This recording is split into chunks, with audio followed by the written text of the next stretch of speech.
मोहामुळे मनुष्याला दुःख होतं. मोह पूर्ण निवृत्त झाला तरच दुःखाचं निराकरण होतं. आणि मोहाची निवृत्ती साधण्यासाठीच भगवद्गीतेचं अध्ययन अत्यावश्यक आहे. हरि ओम. आता 28व्या श्लोकाकडे वळूया. 28व्या श्लोकात भगवंत काय म्हणतात बघा. तत्त्ववित्तु महाबाहो गुणकर्म विभागयोः गुणागुणेषु वर्तन्त इति मत्वा न सज्जते. हे महाबाहू अर्जुन, ज्याला परमसत्याचं ज्ञान आहे तो इंद्रियांमध्ये किंवा इंद्रिय तृप्तीमध्ये रममाण होत नाही, कारण तो भक्तिपूर्ण कर्म आणि सकाम कर्म यांच्यातला भेद उत्तम प्रकारे जाणतो. हे महाभाव म्हणजे शूरवीर असे अर्जुना, तू कसा आहेस? तू शूर तर आहेसच, पण बुद्धिमान पण आहेस नक्कीच. आणि म्हणून मी काय सांगतो ते तुला नीट लक्षात येईल. तत्ववित म्हणजे कोण? तत्व जाणणारे लोक. कोणतं तत्व?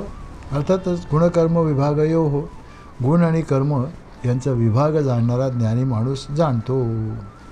तो जाणतो आणि मग काय करतो?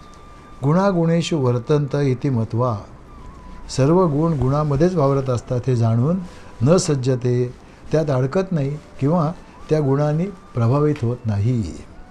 आता शब्द आला आहे गुणकर्म विभाग. हा शास्त्रीय शब्द आहे, टेक्निकल शब्द आहे, लक्षात ठेवा. आता गुण कशाचं कार्य आहे? गुण म्हणजे मायेचं कार्य. त्याच्यामुळे त्याचं कार्य कुठलं आहे? 5 महाभूतं मायेचे कार्य म्हणजे मन, बुद्धी, चित्त, अहंकार, अंतःकरण, चतुष्ट आहे. त्यानंतर 5 ज्ञानेंद्रिय. 5 ज्ञानेंद्रिय कोणती कोणती आहेत? कान, डोळे, नाक, जीभ. जिभेमधला एक भाग जिथे आपण चव चाकतो तो, आणि कातडी. आणि मग 5 कर्मेंद्रिय. 5 कर्मेंद्रिय म्हणजे हात, पाय. जीभेचा दुसरा भाग म्हणजे वाणी, बोलणं. उपस्थ आणि पायू, मलमूत्र विसर्जित करणारे 2 इंद्रिय. हे झाले 5 कर्मेंद्रिय. आता त्यांचे जे 5 विषय आहेत, कुठलं? शब्द, स्पर्श, रूप, रस, गंध, अशी सगळी 24 तत्व हा जो समुदाय झाला ना, त्याला म्हणतात शास्त्रामध्ये गुणविभाग.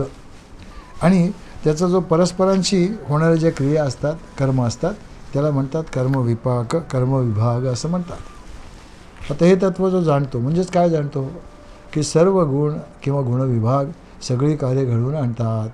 आत्मा किंवा जीव हा निर्लेप असतो, त्याचा त्या गुणांशी काही संबंध नाही. त्या सर्वांपासून तो पूर्णपणे निराळा आहे, हे तत्व तो जाणतो. आणि त्याला मग तत्वविद म्हणतात असं शास्त्राचं सांगणं आहे. आता हे समजणं जरा कठीण आहे हो. कारण काय, हा सगळा विषय जो आहे ना वेदांताचा विषय आहे, आणि आपण काही वेदांत शिकलेलं नाही. तेव्हा जरा याचा सोपा अर्थ पाहूया. आता सोपा अर्थ काय होतं बघा, साधा आहे अगदी. गुणकर्म यांचा विभाग म्हणजे नक्की काय आहे?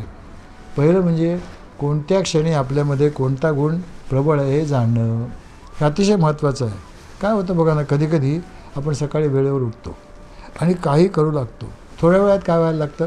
परत झोप यायला लागते, थकवा आल्या असं वाटायला लागतं. आणि मग काय होतं? सारखा जांभा यायला लागतात हो, खरोखरच झोप यायला लागते. तेव्हा जाणावं की आपण परत तमोगुणात गेलो. आता खरी म्हणजे आपली रात्री झोप झाली, पण तरीसुद्धा परत तमोगुणात जातो. कधी कधी काय करतं, कारण नसतानासुद्धा रात्री काही केलं तरी झोप लागतच नाही, सारखे मनात काहीतरी विचार चालू राहतात. मग काय करावं बरं? अशा वेळेस स्त्रिया काय करतात? कुठून स्वयंपाकघरात जातात, काहीतरी खुडबुड करत बसतात. पुरुषसुद्धा मग कुठे पेपर वाच, कुठे टी व्ही लाव, असं काहीतरी करत राहतात. हे खरंच आहे. काय तेव्हा काय जाणलं पाहिजे की आता आपलं रजोगुण जागृत झालेला आहे नक्की. आणि मग काय होतं, थोडंसं काम केलं की जरा वेळाने रजोगुण कमी होतं. आणि रजोगुण कमी झाला की काय होतं, आपण तमोगुणात जातो, परत छानपैकी झोप लागते. कारण काय होतं, रजोगुणाची लक्षणं आहेत विक्षेप आणि कर्म. तमोगुणाची लक्षणं आहेत आळस आणि निद्रा. आता बघा ना, कधी कधी काही कारण नसतानासुद्धा जे वाचू ते लगेच लक्षात येतं. ध्यान जप अगदी मस्त होतो. कारण काय बरं, त्यावेळेला सत्वगुण जागृत झालेला असतो. त्याचं लक्षण काय आहे? एकाग्रता, तल्लक बुद्धी आहे त्याचं लक्षण आहे. म्हणून काय करतं, साधना करताना काय किंवा काही काम करताना काय, हे जाणणं आवश्यक आहे हो. की आत्ता आपल्यामध्ये कोणता गुण जास्त प्रबळ आहे हे जाणायला पाहिजे. नाही तर काय करतो आपण, अगदी ठरवतो चला आता काही काम नाही ना, थोडा वेळ मोकळा आहे, आपण काहीतरी जप किंवा ध्यान करूया. आणि मग काय होतं, होत तर काहीच नाही, उगाच चाळावं होते, काहीच होत नाही. आसन नाही जमत, मन स्थिर होत नाही, वगैरे वगैरे. आणि मग आपण उगाच विषय होऊन जातो. कारण म्हणजे जबरदस्तीने साधना होत नाही हो. साधना हे काय जबरदस्तीने होणारं काम नाही आहे. प्रथम जाणलं पाहिजे की आपल्यामध्ये कोणता गुण प्रभावी आहे. हे जाणलं ना तर मग त्याच्यावर मात कशी करायची ते समजतं, आपोआपच समजतं, हे नक्कीच आहे. आता समजा मनात भरपूर विक्षेप आहेत तर काय करावं? सेवा कार्य करावं. आता प्रत्येकाला काही बाहेर जाऊन सेवा कार्य करायचं जमत नाही, ठीक आहे, घरात करा ना. घरात काय सेवा कार्य असू शकेल हो? तुमचं कपड्यांचं किंवा पुस्तकांचं कपाट घ्या, त्यातले सगळे कपडे किंवा पुस्तकं बाहेर काढा, कपाट चांगलं नीट झाडून काढा आणि मग सगळे कपडे व्यवस्थित लावून ठेवा, पुस्तकं परत व्यवस्थित लावून ठेवा. बघा, अजून जर विक्षेप गेला नसेल ना तर काय करा, घरातले देवादिकांचे फोटो आहेत ते खाली काढा, स्टुलावर चढून चांगले स्वच्छ पुसून लावा. पण मंडळी एक काळजी घ्या मात्र, वय पण लक्षात घ्या. नाही तर काय होईल, फोटो काढण्यासाठी स्टुलावर चढाल आणि खाली पडाल आणि पाय मोडून घ्याल, म्हणजे एक नवीनच दुखणं तयार होईल. म्हणजे ज्या वयात जे काम योग्य आहे त्या कामात शरीराला गुंतवलं पाहिजे, हे खरंच आहे. आणि अगदीच काही नसेल तर राम फिरून या ना, काय हरकत नाही. कारण काहीतरी कर्म करूनच हा रजोगुण संपवता येतो, हे निश्चित आहे. पण पूर्ण संपवू नका, कारण पूर्ण संपलं तर काय होतं, परत शरीर फार थकतं आणि मग पुन्हा तमोगुणात जातो, परत झोप यायला लागते. तसं नाही व्हायला पाहिजे. त्यामुळे काय होतं, रजोगुण थोडा कमी सरला की मग काय करा, कर्म करायला सुरुवात करा. देवापासून एखादा जप करा, ध्यान करा किंवा वही जप लिहायला घ्या, निश्चित होईल, का होणार नाही. हे गुणकर्म याचा विभाग जाणणं आहे हो, आणि त्याच्यामागचं तत्त्व जाणणं आहे, दुसरं काय. आणि गुणामागचं तत्त्व असं आहे की कोणीही माणूस कायम एका गुणाच्या प्रभावाखाली असू शकत नाही, हे निश्चित आहे. कधी रजोगुण जास्त असेल, कधी तमोगुण प्रबळ होईल, तर कधी सत्वगुण प्रबळ होईल. साधारणपणे माणसामध्ये सकाळी पूर्ण झोप झाली ना की सत्वगुण जागृत असतो. अशा वेळेला ध्यान छान होतं, जप छान होतो सगळं. किंवा अगदी पहाटे टी व्हीवर चांगली प्रवचनं असतात, ते एक अर्धा पाऊण तास आहे का, काही हरकत नाही.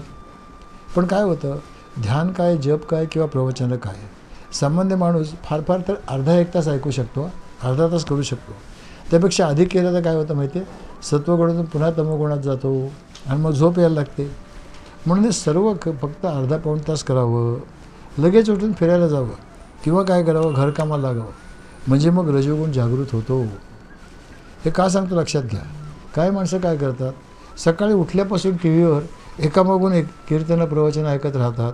प्रथम हे महाराज, मग ते महाराज, मग काय संस्कार चॅनल, मग काय दुसरा एखादा चॅनल, एखादी भागवत कथा, सारखं काहीतरी लावून ठेवतात. आणि मग होतं ऐकता ऐकता खुर्चीतच झोपे जातात हो, दुसरं काय होतं. हे आहे गुण आणि कर्म यांच्या मागचं तत्त्व. कोणताही गुण सारखा टिकत नाही आणि कोणतेही कर्म सातत्याने घडत नाही, कारण माणूस काय मशीन नाही हो. म्हणजेच मंडळी काय होतं की कोणता गुण कोणत्या वेळी जागृत आहे हे जाणलं पाहिजे नक्कीच. आणि मग काय होतं पाहिजे, ते जर जाणलं ना तर मग हळूहळू त्याच्यामध्ये बदल करून जेव्हा पाहिजे तेव्हा पाहिजे तो गुण जागृत करण्याची आणि जितका काळ पाहिजे तितका वेळ तो टिकवून धरण्याची क्षमता आपल्याला हळूहळू प्राप्त होते. आणि तशा तशा कामात मग स्वतःला सहजपणे गुंतवून पण घेता येतं, हे तितकंच खरं आहे. मात्र यासाठी काय लागतं मंडळी, नियंत्रित जीवन लागतं, लक्षात ठेवा. रात्री लेट नाईट शो बघत राहणं किंवा एखाद दिवशी दुपारी 12 वाजता जेवण, एखाद दिवशी दुपारी 4 वाजता, कधी रात्री 9 वाजता, अशी जर लाईफस्टाईल असेल ना ते सगळं कठीण आहे हो. कारण मग बॉडी क्लॉक सगळं पूर्णपणे बिघडून जातं. म्हणजेच काय होतं, सारं रूपाने असं म्हणता येईल की तमोगुणातून बाहेर येण्यासाठी प्रथम रजोगुण जागृत करणं आवश्यक असतं, तरच लवकर उठता येतं. रजोगुणातून बाहेर येण्यासाठी सत्वगुणाला आवाहन करावं लागतं आणि सत्वगुण जागृत झाल्यावर त्याच्याशी सुद्धा तादात्म्य करायचं नाही बरं का. कारण काय होतं, त्याचा प्रभाव आपल्यावर पडला तर माणसाला सुखाची चटक लागते, इतरांपेक्षा आपण श्रेष्ठ असा अहंकार दुखवण्याची पण शक्यता असते, अहंकार फुलतो, हे खरंच आहे. म्हणजे परत आपण तमोगुणात जातो ना, दुसरं काय होतं. आणि म्हणून जागृत होण्याची आवश्यकता आहे. हे जमलं ना तरच आपण गुणांच्या प्रभावातून मुक्त होऊ. सत्वगुणामधून सत्तत्वाकडे म्हणजेच कुठे परमेश्वर स्वरूपाकडे जायचं, म्हणजेच स्वतःच्याच स्वरूपाकडे वळलो तर आपण गुणाचे तत्त्व जाणलं हे समजावं. पण हे जीवनात नुसतं जाणून चालत नाही, उतरवलं पाहिजे तरच फायदा आहे. नुसतं जाणणं वेगळं आणि प्रत्यक्ष जीवनात उतरवणं वेगळं, हे तर नक्कीच आहे. आता काय होतं बघा ना, ज्ञान सगळं असतो, आपल्याला सुद्धा आहे की राग येणं वाईट आहे, पण तरी जर क्षणोक्षणी माणसाला राग येत असेल तर काय उपयोग आहे. आणि विशेषतः गीता, उपनिषद, भागवत, ज्ञानेश्वरी, दासबोध याचं तुम्ही ऐकत असलात ना किंवा अभ्यास करीत असलात ना तर उगाचच घरातल्या लोकांना असं वाटायला लागतं बरं का की या सगळ्यामधून तुम्ही समजूतदारपणा शिकलात, तुमची समजदारी किंवा ज्ञान वाढलं असं वाटायला लागतं. मंडळी एक लक्षात ठेवा, घरातली लहान मुलं जर असं म्हणायला लागली ना की चला आता आजी आजोबा किंवा आई बाबा घरी यायची वेळ झाली, घर आवरून ठेवलं पाहिजे, नाही तर सगळा धूमधडाका सुरू होईल, असं जर झालं ना तर काय उपयोग आहे सत्संगाचा. आपण काहीच शिकलो नाही असं होईल ना. आणि हीच तर गंमत आहे हो.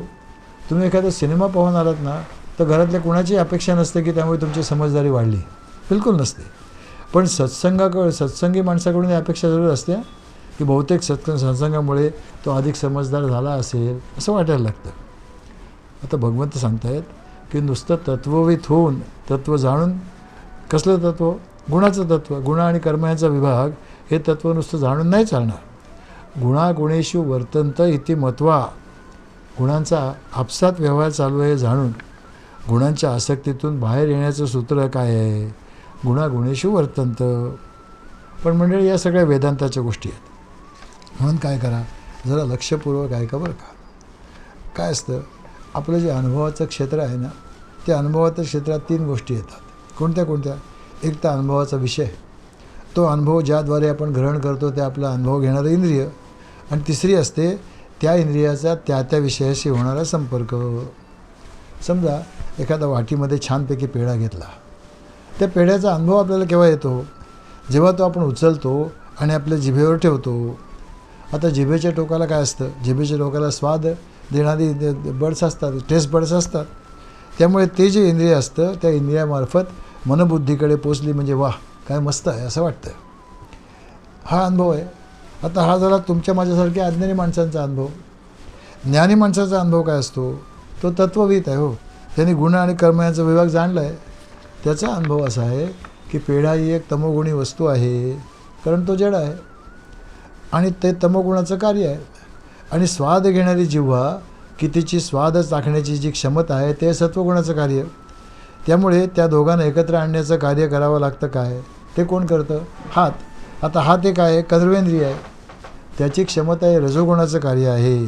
म्हणजेच काय होतं, एक तमोगुणी वस्तू रजोगुणाच्या साह्याने सत्वगुणी वस्तूला प्राप्त झाली. हा आहे त्याचा अनुभव बरं का. हा त्याचा अनुभव आहे. आणि मग या सर्व अनुभवांमध्ये मी कुठे आला हो? मला अमुक बरं वाटलं, मला पेढा मस्त वाटला, असं मी कुठे आला मध्ये? जसं पहा ना, आता एखादा माणूस झोपलेला आहे. काही लोकांना तोंड उघडं टाकून झोपायची सवय असते बघा. अशा वेळेला समजा एखादा माणूस तोंड उघडं टाकून झोपला आहे, तुम्ही अचानकपणे त्याच्या तोंडात एखादा पेढा टाकला, तोच पेढा मगाचा तो टाकला त्याच्या तोंडात, तर काय होतं? तो एकदम उठतो, थू थू करत उठतो. कोणी टाकली माझ्या तोंडामध्ये घाण असं विचारतो.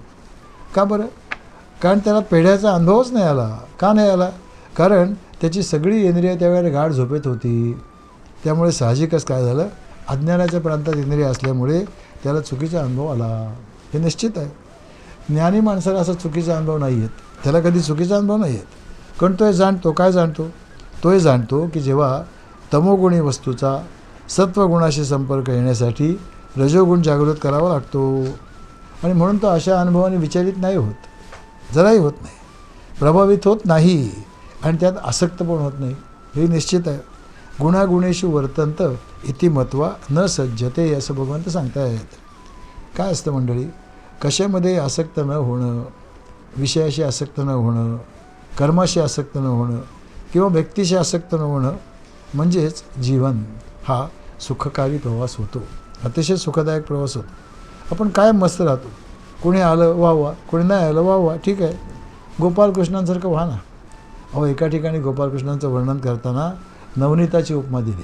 नवनीत म्हणजे लोणी. काय होतं, लोणी ताकामध्ये तरंगत असतं, पण जर ताकातून बाहेर काढलं तर एक थेंबसुद्धा घेऊन उठत नाही. किंवा कमळ आणि चिखल, कमळ तर चिखलात असतं की नाही, पण जर त्याला बाहेर काढलं तर मात्र चिखलाचं एक थेंबसुद्धा घेऊन उठत नाही. आणि खरोखर कृष्णचरित्रातून शिकण्यासारखं आहे हो, त्यात काही शंकाच नाही. ज्या ज्या ठिकाणी ते होते ना, ज्या ज्या परिस्थितीमध्ये होते, त्या ज्या ज्या व्यक्तींच्या संबंधात होते तिथे 100% हजर होते बघा. हे खरं. त्यांचं व्यक्तित्व जरासुद्धा इकडे तिकडे किंवा विभागले घटना प्रसंग व्यक्ती याच्यामध्ये कुठेही विभागलेलं कधी दिसत नाही बघा. गोकुळात होते तेव्हा संपूर्ण गोकुळाचे, गोकुळ सोडल्यावर त्याच्याशी काहीच संबंध नाही अशी स्थिती होते. आमचं स्थिती मात्र बरोबर वैसे असते. काय होतं, एक दिल के तुकडे हजार हुए, कोई यहाँ गिरा कोई वहाँ गिरा, अशी आमची स्थिती असते. काय असतं, आमचा एक तुकडा असतो घरातल्या लोकांमध्ये, एक असतो गावाकडे, एक सत्संगात असतो आणि एक टी व्ही जी सिरियल बघितली असते त्याच्यामध्ये असतो.